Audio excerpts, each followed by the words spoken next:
1996 का वो दौर, मई का उफनता महीना।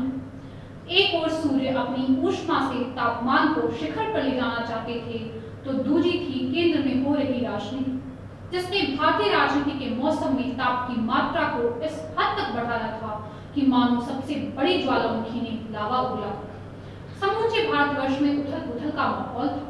1996 में हुए आम लोकसभा चुनाव के परिणाम 9 मई को घोषित हुए थे और देश की जनता ने किसी भी दल को बहुमत नहीं सौंपा था। लंबे अरसों से शासन करती आ रही कांग्रेस महज 140 सीटों पर ही सिमट गई थी, तो वहीं राम मंदिर के आलोक पर सवार भाजपा 161 लोकसभा सीटों के साथ सबसे बड़े दल के रूप में उभरी थी। हालांकि वोट की बात करें तो कांग्रेस को भाजपा की तुलना में ज्यादा वोट मिले थे। कांग्रेस पर 9 करोड़ 60 लाख मतदाताओं ने तो भाजपा पर 6 करोड़ 80 लाख मतदाताओं ने अपना विश्वास जताया था। चूंकि भाजपा का प्रदर्शन उत्तरी व पश्चिमी राज्यों में बेहतर था, नतीजतन उसकी सीट में इजाफा देखने को मिला।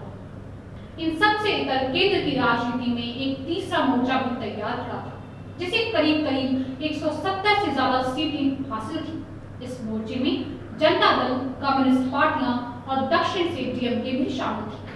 हालांकि राष्ट्रपति शंकर दयाल शर्मा ने चुनाव के बाद की स्थितियों पर चर्चा के लिए वाजपेयी को आमंत्रित किया।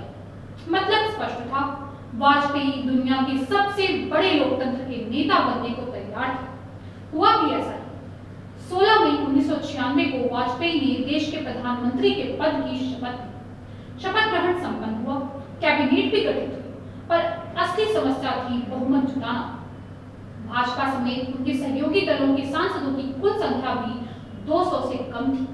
वाजपेयी समझ चुके थे कि सरकार बचाना इतना आसान नहीं होने वाला। 27 मई का वो ऐतिहासिक दिन जब वाजपेयी बोलने के लिए लोकसभा में खड़े थे, और क्या खूब बोले। वाजपेयी ने अपने भाषण से ही स्पष्ट कर दिया कि वह अपने बहुमत साबित करने की तय सीमा से पहले ही इस्तीफा दे रहे हैं।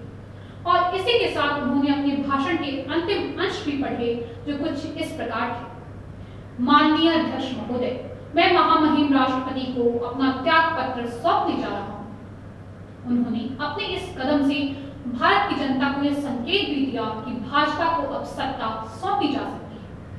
खैर, वाजपेयी का इस्तीफा हुआ, लेकिन कोई और भी था जो आंख गड़ाए इस खेल को लगातार देखे जा रहा था। वह खड़ा था तीसरा मोर्चा, जिसने 173 सांसदों के गुट को तैयार कर लिया था, जिसे कांग्रेस 140 सांसदों के साथ बाहर से समर्थन दे रही थी। अब यह तो स्पष्ट था ही कि संयुक्त मोर्चा को बहुमत था।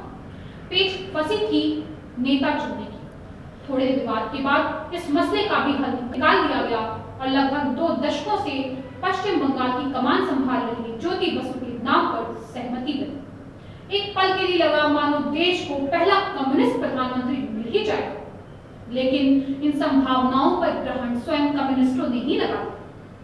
विशेषज्ञों की माने तो सीपीआई-एम के लिए इतनी पार्टियों को एक साथ लेकर चल पाना आसान नहीं होता। यही वजह थी कि उन्होंने अपने कदम पीछे खींच लिए।